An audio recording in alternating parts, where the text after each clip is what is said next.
Remember Really? canoes being available for rent at Edgewater Park? Never. Okay, you're just a puppy then. We used to have, the city used to have canoe racks. You could rent canoes. They look like old Army surplus canoes. They're all beat up and green, and you could never find anybody to rent them from. They had canoes chained to racks by the water and nobody around. So as a kid, you're thinking, okay, I want to go canoeing. There's no signage, there's nothing. So when I was a kid, at 12 years of age, I bought my first canoe, and I still use it. The canoes that we have in here, all these aluminum ones, if you look at them, you can see some of the age on them. But a lot of these are the same canoes that were used in the summer science program within the school system. So that's where this stuff all started. Back to the kids groups, St. Ansgar has been coming up every year for the last 5 or 6 years. It took me either 2 or 3 years to convince them to go on the water. Because you have people out there that run events that don't pay any attention. And they had a canoe trip in southeastern Minnesota, which everyone knows is a fantastic area to canoe. They thought that they had rented a canoe trip, which meant a guide and equipment. And when they showed up, the guy said, here's the canoes, here's the life jackets, here's the paddles. I'll pick all the canoes up down at this landing downriver. Good luck. So they had about 60 kids, 5th graders, some teachers with very minimal canoe experience that this guy dumped on flooded waterways. The water level was up into the trees, which is referred to as a strainer, which is a death trap. And what they ended up with was 60 kids spread out over 12 miles on both sides of the river, and 3 canoes lost. 2 of them folded in half in the strainers. And St. Ansgar said, we are never taking kids on the water again. Well, if we don't take kids out on the water, they're never going to go on the water. Okay, you got, if you haven't been raised around the water and in the water, your comfort level is very low. Here. Put my luck. On the top. Rotate out.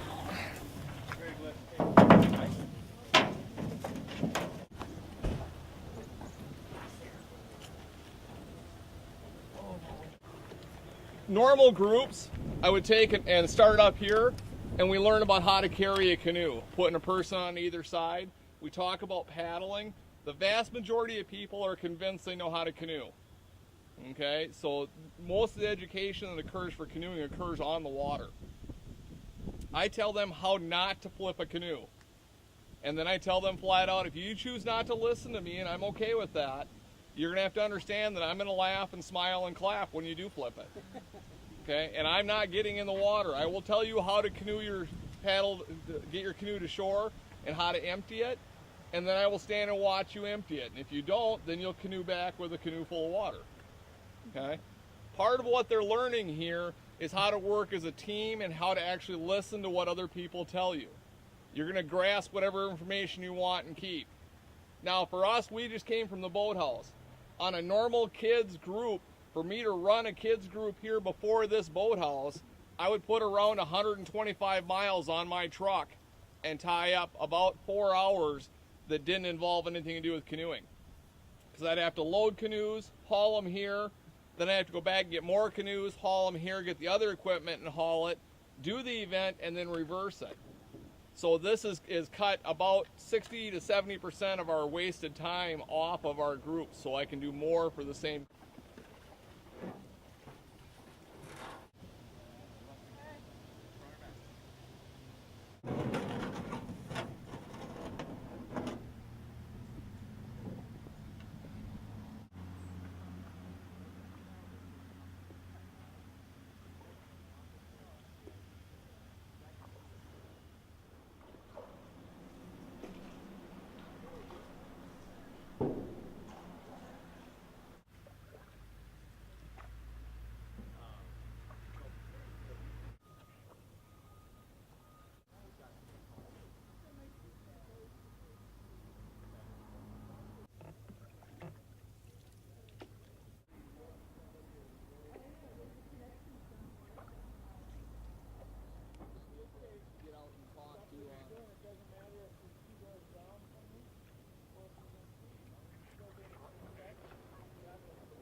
You don't have to. And feel the bottom.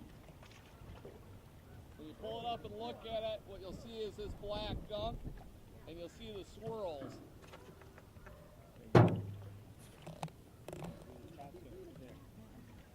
Okay? As you're canoeing, if you watch the water, you'll see mud swirls, and part of that's your paddles, and part of it's larger fish. When we get back in here, if something hits your canoe with a loud thump, don't move or jump around or anything, it's just confused fish. Because we're going to be in very shallow water back here. Oh yeah. How deep are we right here? About 1.5 feet. You must be in the deep spot. Well, Just over the paddle. not quite that much. Muck. Oh yes. What's this from, Connie? Is the muck natural? I don't think so. Ooh, it's shallow right now. Actually, up here, I know is extremely shallow. You said some of this is like 4 inches. Oh yeah, this little narrowing is extremely shallow. So we're gonna bottom out here? It's entirely possible, actually. With that little boy with you, Dan, I don't know how you did. We'll see if we can build up just a little speed. Actually, if we go as far back as I'm thinking we're going to, we probably will at some point.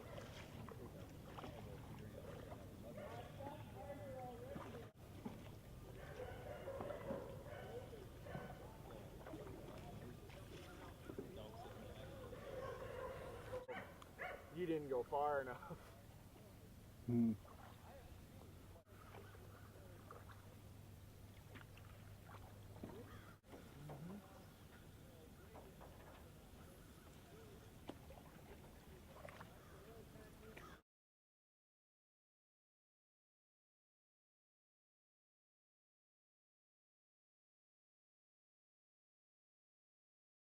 Even on a real normal year, the further into the golf course you get, the deeper the muck.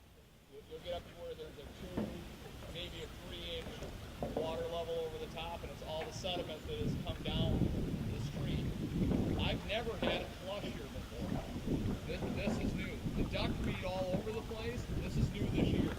We've had patches of it, but nothing like this. I should be able to look out here and specifically point out every lily pad patch that I counted this summer. If this had been last year, I could do that. The circumstance of this being probably a dozen of them this year in wetlands. They also they like to do on power poles and things too, but the ones where I've seen that are, not power pole roosted, have every single one been out in a wetland. When we get around the other side, I'll show you where I've commonly seen them come out of the wood line, and you can give me a better appraisal on the habitat over there. This is one of the areas that people are trying to get back into because it looks really inviting for bass fishing. In the springtime. Yeah. Well, even this time of year, this normally isn't quite this shallow. And it's fairly accessible with a shallow bottom boat. Jared, are you back in here doing BO at all in here? I don't typically do that. We do see some summer kill back in here, especially the bay past the bridge. About once a year in late July, August. Hockey?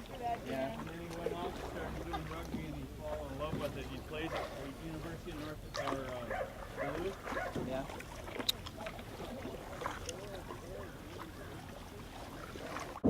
Like football players that couldn't quite cut the football team, so then they get into rugby and they love it.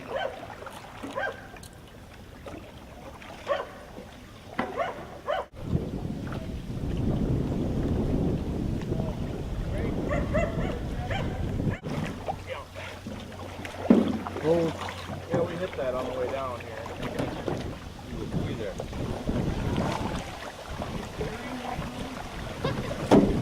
Got ourselves stuck on wood. that's it. Get a breather.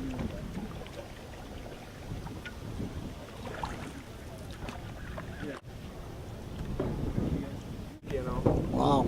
At least, more like 2 or 3.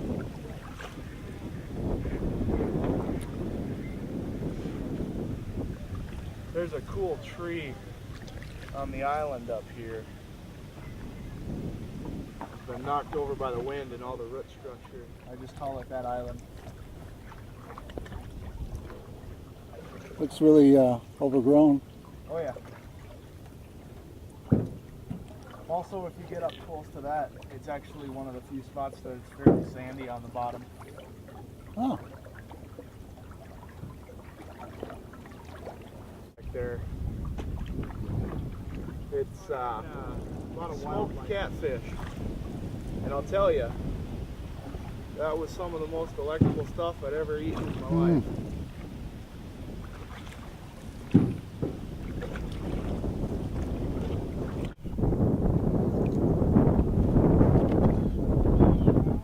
So, Scott. Well, you can go as far out there as you want to.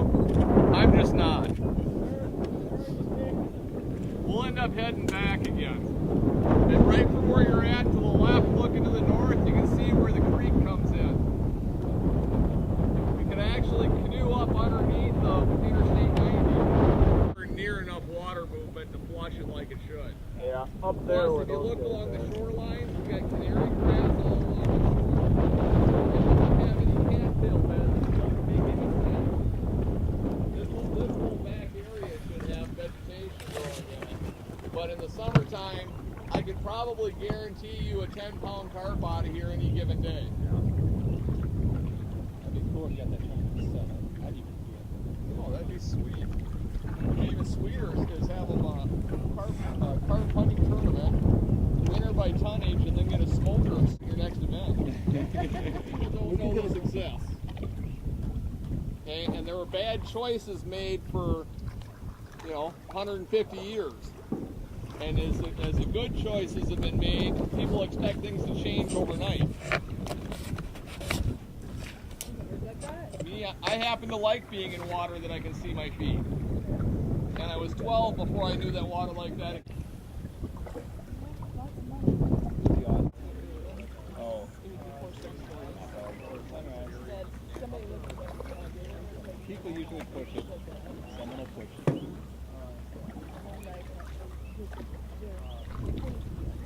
Yeah.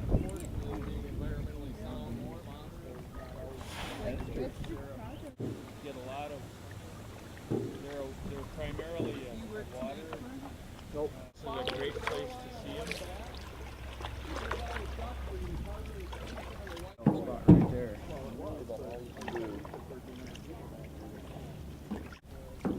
Spot right there. Gotta keep switching sides. Yeah, he's doing yeoman's work here. He's got some dead weight in the front of his canoe. Right. Might just throw a little rope on yours. I got a carabiner. I got a willing front passenger that'll hold on to anything. I'm just holding on, that's all I am.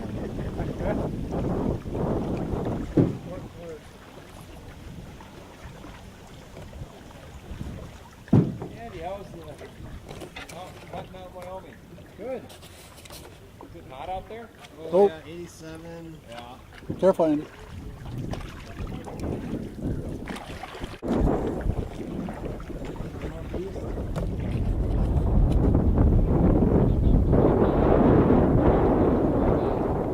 My only concern is, I think Honda's got the right idea. They make what they call a clarity. It runs on hydrogen, but it doesn't have, it's different. It doesn't have a combustion engine, it's an electric motor. They use the hydrogen to create electricity, and that in turn, Movement here, you're seeing more private canoes in the backwaters and more private kayaks, and you also see them on the front waters. And there's a lot more of the silent water sports. The winter months, you guys have seen them, the ice fish houses out here. I mean, they're all over. Albert Lea Lake is just loaded. Our biggest concern in the in the spring is watching people, in the fall too, watching people going on the ice too early and staying on too long. Last year they had the big freeze in February, and in a matter of 2 days it went from ice to no ice, and we're talking thick stuff, and we had ice houses going down and floating. How many snowmobiles did you take out last year? 2? I think 0. Only the same one? Same district, bet. One is enthusiasm, getting the message out to people. Two, we've seen support by financially to encourage people on the water. Like I said, our goal this year for the boathouse was to put 800 people on the water, and as of today, we've got over 1,300. I really believe, and this is a personal belief, that we need to educate the youth and get them exposed to the different water activities, take a kid fishing, canoeing, kayaking, all of those, but everything costs money. So, well, I think it's one of the biggest things that helps support what we do. So anything we can do to help you, whether it's material, educational material, or monetarily. Well, look at the like I said, the maps that are in there right now. You guys provided maps. I was hoping to get a map that I could put on the wall that I could use. Well, you guys provide me with maps that are actually weather resistant that I can take outside and talk to groups, and everyone gets focused on their area. Okay, right now you guys are involved in the watershed, so it's all you guys look at the water. And when I'm on canoes or kayaks, that's what I'm looking at. But when I'm doing geocaching, I'm looking at more the land around the water. And when we talk about like the adventure race that was here this spring, we had 80 people that have never been in this community come in and do an adventure race that involved orienteering by bicycle, by foot, and by kayak. They used this entire area from Edgewater Park to Bancroft Park to the state park and ended back at Edgewater. The number one comment we got was, "Oh, I know where Albert Lea's at. I've been on the interstate." I said, "Oh, have you ever stopped here before?" "No, never been here. This place is gorgeous." And it's just the enthusiasm on it. So the events that don't appear to be directly tied to water quality improvement impact it. The adventure race, nobody wants to go kayaking on a lake that smells like dead fish. Okay, that's not, they want clean water, and you can't argue against clean water. The triathlon, we've got the state's earliest open water swim in the state every year for triathlons. It's right here in Fountain Lake. And the cleaner the water is, the more enjoyable that is. So really, you just got to look at things from the big picture. The Blazing Star Trail, what's been the big hang up on that for years? Bridge across Albert Lea Lake. What's going to be a big selling point on that? The bridge across Albert Lea Lake. Well, if Albert Lea Lake is improved, which it has, everyone knows it's a good fishing lake now, that just became a multi-use resource for our community. The people on the water and the people on shore, it's all both water-based. So if I was going to say support the different educational programs, get out and educate the youth, they're the most open-minded to it. You heard me quote earlier, give a hoot, don't pollute. Have you all heard that? Okay, that's from something from when we were kids. Smokey the Bear, the biggest problem the Forest Service ran into on forest fires was that people wouldn't let them burn anything when they needed to, because they did such a tremendous job of educating people not to burn forests. So now you'll see all of their advertising is specific to wildfires. It's uncontrolled burning that's the problem.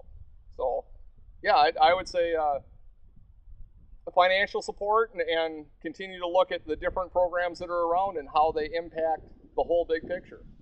The trails around here, all of Albert Lea talks about walking around the lake. We don't talk about walking over to this wood line or anything. It's around the lake. Does that answer your question?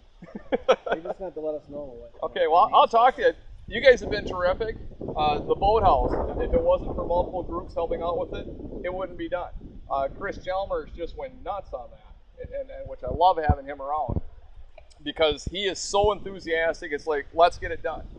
I asked for a 2-car garage to put the canoes and kayaks in, and I got a 1.5-story post and timber boathouse that now has become basically a fixture in the community. Here less than 2 years, and you got kids painting it on a mural. You can't ask for a better impact than that. the maps. I talk with people on the maps which are water maps, but I talk about everything around the water. It's all tied together.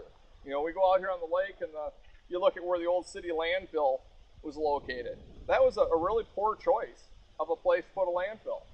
Well, now they've done something about it. Okay, so as we get educated, we've got to make sure that that education isn't lost. The waterways. I feel bad for you guys in that you do all these efforts which you know have long-term positive impacts. And what do you get? Oh, the water's still green. Well, okay, well the fishing's really good, you know, and the nutrients are down in it. I don't fish. Why would I want to do this? Okay, that's the verbal minority. Okay, most people are at least at a neutral level. The ones that actually pay attention understand that this is a long-term process. Okay, they didn't damage these waterways in a week, or a year, or 2 years. Okay, this has been going on for years. You look at the early part of the century back at historical here, there was a time that the channel between Albert Lea Lake and Fountain Lake was so polluted it caught on fire. Okay, and there isn't a person in town can't tell you that the water isn't better now than then. Okay, but that was a long time ago. It takes a long time to clean things up. It takes a long time to see significant changes. That's why back here I'm saying stick your paddle down. You can feel the difference in the bottom, but you can't really see it. If I pull that paddle up, it's still coming up looking black. But when I put the paddle down, I can feel the gravel and sand in it. And knowing the geography out here that this is all sugar sand underneath, you know it's getting better. Common sense will tell you that if there was 2 foot of muck last year and there's only 1 foot of muck this year, that's better. And that's what we have to get out there. We're moving forward on the stuff. Some adventure races here, and we're going to try and do first time only adventure racers so that anybody off the street can walk in and not feel like they're trying to compete with someone who's trained for this. But first time, and we're going to try and do kids adventure races. But the vast majority of the people that I get on the water, it is much like what I did with you guys today. I just talk. Oh, look at this, look at this, look at this. They're not coming for an education, they're coming to be entertained. But if they want to be entertained, they're going to also have to get some education. Just because you have to show some responsibility for the environment that you live in. We were talking about this out in the canoe. The beautiful thing about Albert Lea area is the environment. Okay, we want to raise our kids here because the quality of life is fantastic. We want our kids to go away to college and get a good education. Then we want our kids to come home and we wonder why they don't. And everyone will say, oh, the jobs aren't here, the jobs aren't here. Half my family commutes to jobs. Okay, job is this much of the day. The rest of your life is this much of your day. Okay, so quality of life is what has to be sold on a community, in my opinion. And that's what Albert Lea has if we continue to move forward with cleaning up the water, educating the general population on what it takes to maintain these things, and showing people, you know, what are the recreational opportunities. The only thing we didn't do out here that I normally do with a group, because we were moving around so fast, is at some point I make everybody stop. No talking, no paddling, put your paddles down, just sit still and be quiet. And we just wait a minute or two. And they'll say, okay, what are we doing? We're enjoying the moment. And like today, this is absolutely gorgeous. I wish I had a hammock out here right now. I could lay out here in a hammock and listen to the wind blow through the leaves for an extended period of time. But it is really important to that watershed district as well because of funding issues, community. Okay, it fits in nicely. It's a long-term minimum maintenance. It's gorgeous. We had people fight us on this that absolutely did not want to see any structure there whatsoever. They're okay with plowing this up and putting in gardens, but they don't want to see a structure there. It's designed so that the whole outside section of it under the overhang is public access continually. It's designed for long-term. There will eventually be 2 bathrooms in there that are accessible from the outside of the structure. But people have to look at the long-term. You know, a little too much immediate gratification doesn't really function great in the environment. I really like this tree. Let's cut it down. We'll get another one later. But relative to Pickerel Lake, they put a fish barrier on the downstream side of the lake that prevents rough fish from coming up, and they did a fish kill within the lake. And within the very first year, the water quality improved immensely. You can see the bottom where you weren't able to see the bottom before. Much more aquatic life in that area. Just an incredible success story, and that is a twofold compliment to the district by putting in the fish barrier that helps prevent these migrating fish that root up the bottom from coming up, and then to eradicating them from the water as well in that area. The immediate increase in the quality of the water was seen. The wind kind of came up and destroyed that sound line. What else did we talk about? Are you surprised at the change here in Upper Bay that we, now canoe practically, even today we went up further than they thought they would go. I don't know a lot of the history of the bays here, and how deep the sediment is. Well, how about the experience that you felt personally? The experience that I felt was extremely positive. Seeing the wildlife that we did see, the evidence of that. Also hearing that we're starting to have a eagle habitat and osprey habitat is very encouraging, because that's indicative of much more high quality waters, and the fish that they're feasting on when they eat.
Saying that shirt, I don't want to dump it.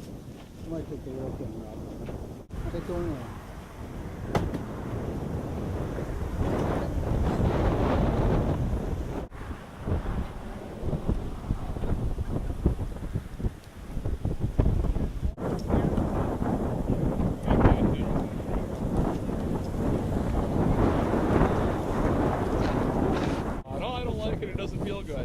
Now, if you take small kids and put them in a vehicle and don't put their seatbelt on them, they cry, because that's their security, and that's a norm. And that's what we really want with life jack, is for it to be a norm. The initial fish kill on it is that you had this huge vegetative growth that just surprised everybody how fast it came up. Okay, the upside to it is you had this huge vegetative growth that surprised everyone how fast it came up. The people that drive by this lake look at it differently, just like people that drive by Albert Lea or Fountain Lake look at it.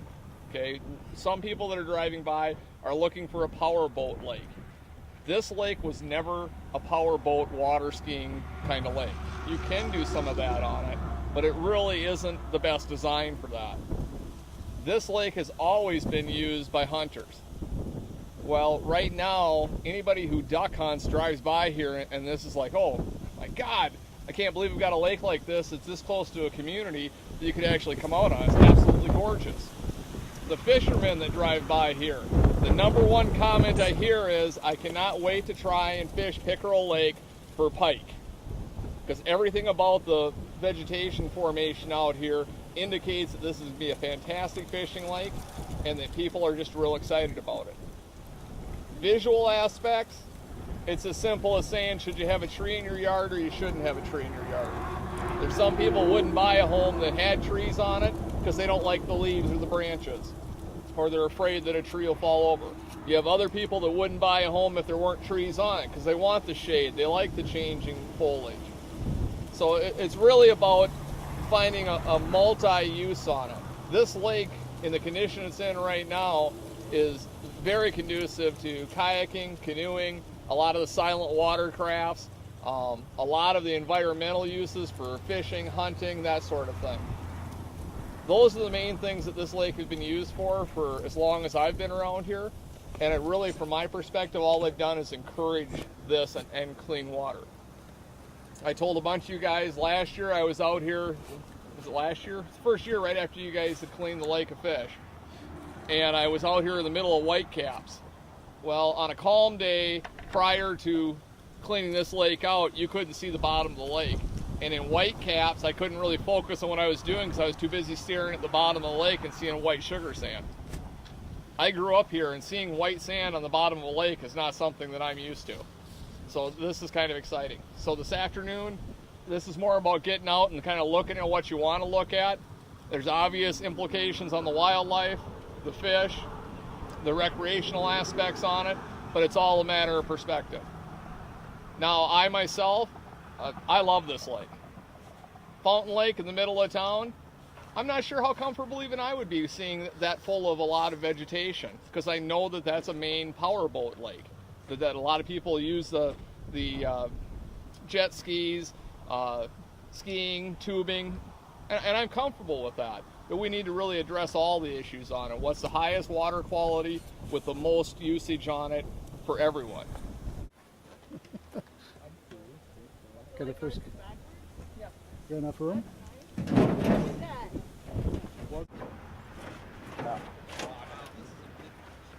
Okay.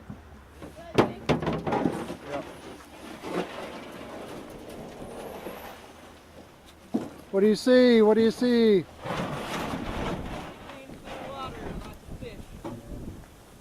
See lots of fish?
He's gonna get tired pretty quick.